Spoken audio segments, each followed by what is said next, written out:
In recent times, there has been an increase in the number of adult patients who desire orthodontic corrections for their malocclusions.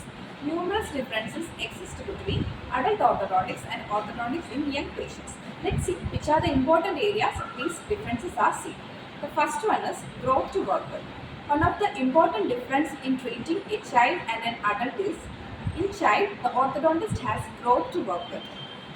Most orthodontic and orthopedic in adult patients, they lack growth. So the treatment is restricted to orthodontic tooth movement or surgeries.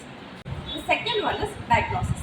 Diagnostic aids can be used both in adult and young patients. In adult patients, the diagnostic exercise should consider the possibilities of dormant petosis, infection, wear of dentition, tooth loss due to decay, bone loss, faulty restorations, etc. because some of them may hamper the success of orthodontic therapy. Third one is appliance selection.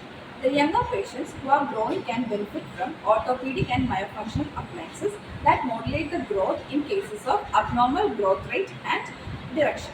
Whereas in adult patients, the treatment options are restricted to orthodontic tooth movements and orthodontic surgery since they lack growth.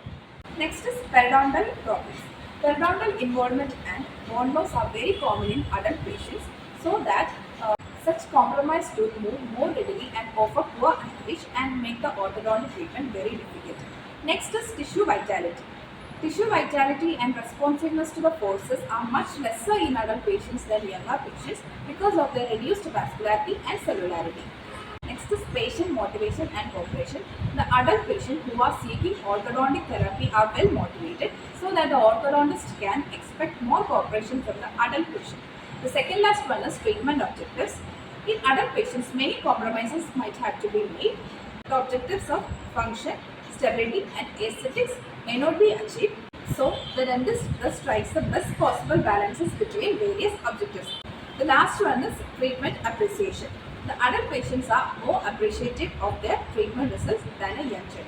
This is all about the age factors in orthodontics.